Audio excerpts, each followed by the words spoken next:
Assalamualaikum warahmatullahi wabarakatuh. Hamdan wa syukran lillah, salatan wa salaman ala rasulillah. Broci dimanapun kita seluruhnya berada, alhamdulillah, bersyukur kepada Allah dengan ucapan alhamdulillahirabbil alamin, bersolawat kepada Rasulullah dengan mengucapkan Allahumma salli ala sayyidina Muhammad. Broci malam hari ini alhamdulillah kita dalam keadaan sehat walafiat. Kita sementara OTW perjalanan menuju ke satu tempat bersejarah yang ada di Kabupaten Goa. Tempat ini sangat bersejarah, sekaligus kita akan belajar sebentar mengenai sejarah bagaimana Islam di masa yang dulu. Jadi broci ikuti terus perjalanan saya. Yang jelas insya Allah ada manfaat yang kita akan dapatkan malam hari ini. Assalamualaikum broci. Jadi saya temani Ustadz dulu ini pergi record di makam Syekh Yusuf nih Ustadz. Ya, insya Allah. Insya nih ya, kita mengenal sejarah dulu Islam di zaman dulu. Bagaimana dia bisa sampai di Amerika apa kan yo? Afrika. So, jadi kita akan bertanya juga dengan seseorang yang mungkin Ustadz ya. Ya, kita sudah janjian. Oke. Jadi speakan.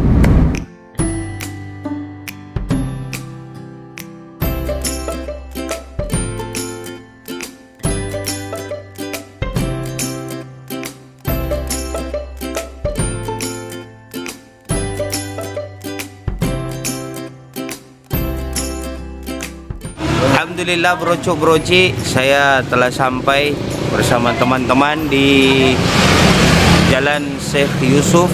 Tepatnya saya berada di depan makam dari Aulia Waliullah Syekh Yusuf Al-Makassari. Saya kini berada ditemani dengan bersama Ustadz Ansar. Beliau ini masih remaja masjid kah? Ya, remaja masjid, pengurus dan pembina santri ya. Remaja masjid, pengurus dan pembina santri. Wah, luar biasa ya Ustaz.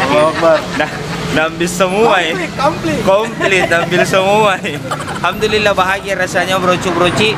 Saya bisa berziarah ke makam Waliullah ini, Syekh Yusuf, salah satu ulama Waliullah yang menyebarkan Islam terkhusus di daerah Goa, terkhusus juga di Sulawesi Selatan. Beliau punya banyak karomah yang akan kita gali malam hari ini. Sekarang saya tepat berada di gerbang pintu masuk ke makamnya. Ayo. Assalamualaikum warahmatullahi wabarakatuh. Halo Ustaz, ini yang baca dulu sebelum masuk. Amalannya ya. Amalan masuk ya. Ini sebelum masuk. Iya. Syukru hazal salamun. يغساكم تعيذونها تعيذونا بنعمتكم بوزداوكم سلام يا سادات من الرحمن يغساكم فأهجونا وغتونا وتياكم وهداياكم سلام يا سادات من الرحمن يغساكم اللهم صل وسلم وبارك عليه وعلى آله. Jadi broco itu tadi amalan-amalan yang kita harus baca sebelum kita masuk ke makam Waliullah Syekh Yusuf.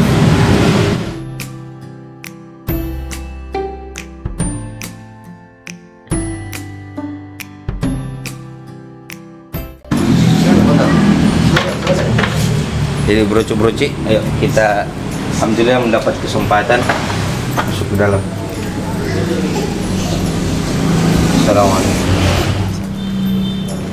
Nah, broci, ini makam dari Waliullah Syekh Yusuf bin Khidir. Jadi Syekh Yusuf bin Khidir ini makamnya. Ini makamnya. Jadi ini makam Waliullah memang sangat luar biasa. Kenapa?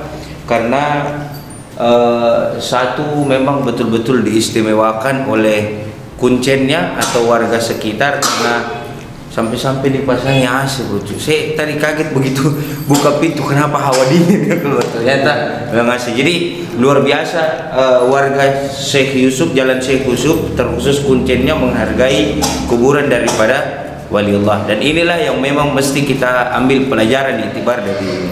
Jadi memang mesti kita hargai makamnya waliullah. Kita bahasanya menghargai pengorbanan beliau, mensyiarkan Islam.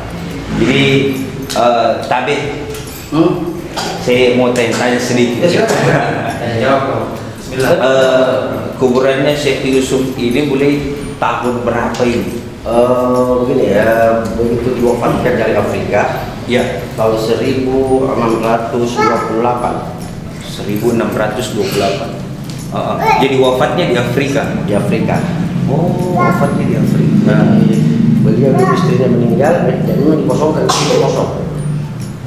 Jadi kosong karena dia belum meninggal. Ya, itu dulu dulu istrinya. Oh, ini istrinya. Ya. Oh, jadi projo-projo ini istri dari waliullah Syekh Yusuf. Anaknya Raja Goa ke-12 itu Sultan Alauddin. Anaknya Sultan Alauddin, Raja Goa yang pertama masuk Islam. Yang pertama masuk Islam. Bapaknya Syekh Yusuf itu pertama masuk Islam. Siti Daik Misangan binti Imanga Mangarangi Daik Manrabia Sultan Alauddin.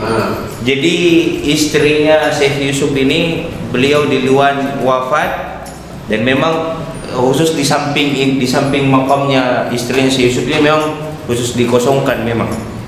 Jadi saya lanjut Pak. Jadi memang Syekh Yusuf menyebar Islam di Goa, bukan di Goa pertama. Oh, ini dia dapat sebelum dia waktu umur 16 tahun ketemu seorang ulama besar, wali, disuruh untuk menunaikan ibadah haji yang ke rukun Islam yang kelima. Sambil disuruh temui imamnya Masjidil Haram. Jadi pada waktu itu dia temui. Setelah itu dia berangkat untuk menunaikan ibadah hajinya. Di kurang lebih belum sampai 17 tahun. Jadi dia langsung ke Saudi Arabia. Setelah sampai di Saudi Arabia, dia membuat suatu kejutan atas izin Allah itu. Karena memang dia terlambat masuk di Masjidil Haram pada waktu itu. Masjidil Haram kan kalau orang masuk, kalau sudah asar kedua kan sudah ditutup. Betul. Nggak bisa lagi masuk, di luar aja sholat di teras. Tapi saya semua masuk. Tapi ditolak. Setelah sholat Syekh Yusuf itu pada waktu itu sholat sunat, dia pergi di suatu tempat di atas di bawah pohon itu lagi lapar. Di situ lagi memperlihatkan ilmu karomahnya. Jadi tangannya dia bikin panci, daun-daun itu dia bikin sayur, kakinya dia bikin api. Baru dia sorbannya itu dia geser begini sedikit. Jadi itu orang di dalam Masjidil Haram itu bukan kabarnya bukan ya, yang ada di dalam Masjidil Haram itu mengiring semua.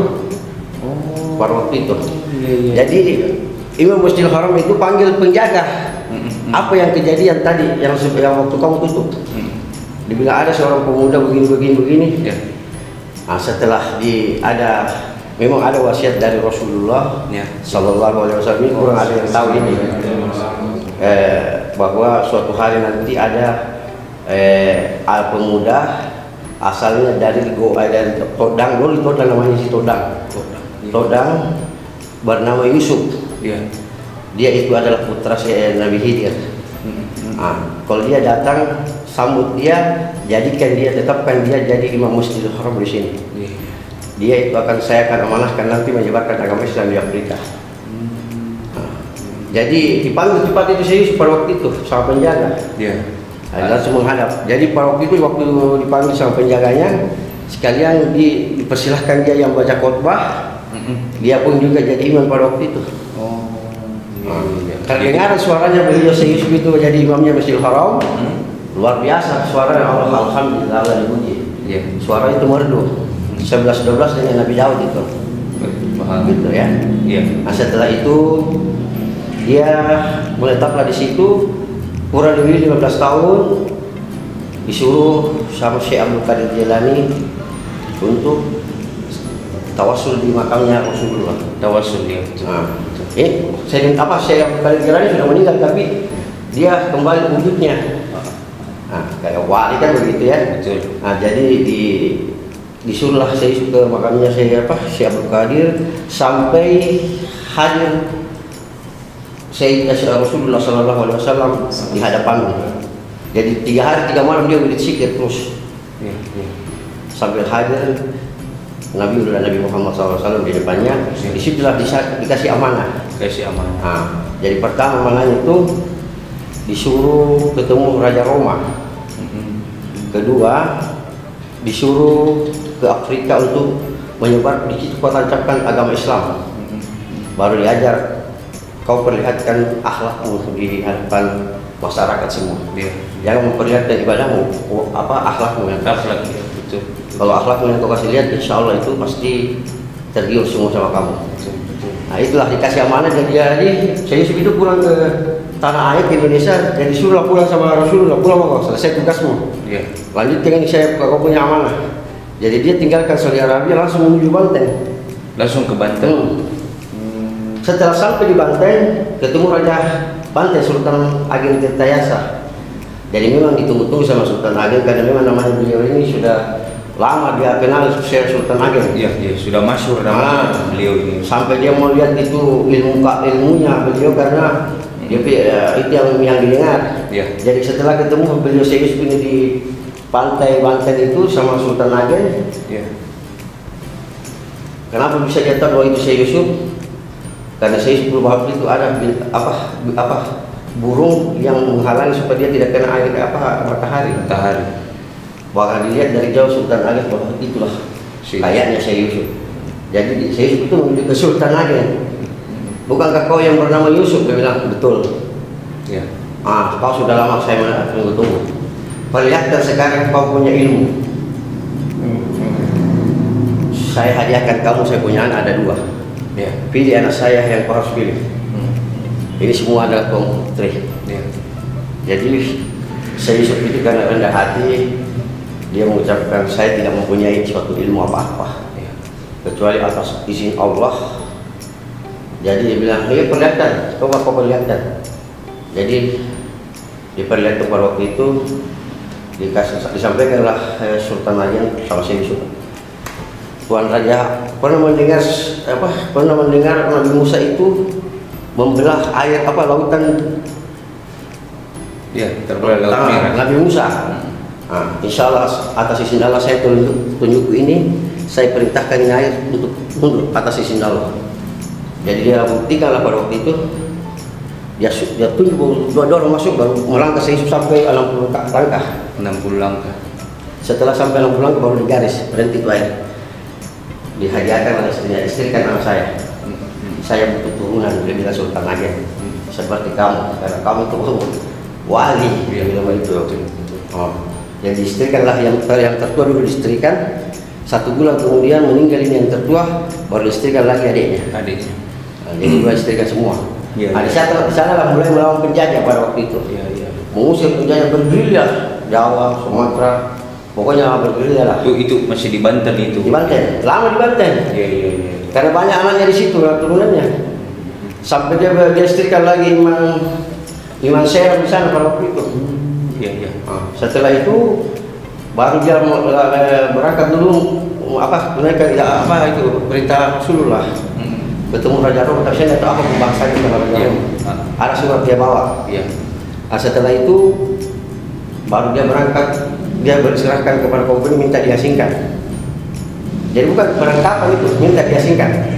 Berarti beliau yang meminta sama company waktu itu untuk diasingkan. Karena mau ke sana. Maka diasingkan ke Afrika. Kalau dia tidak mau ditangkap, tidak mungkin mau bisa ditangkap karena ilmunya kan. Walinya Allah.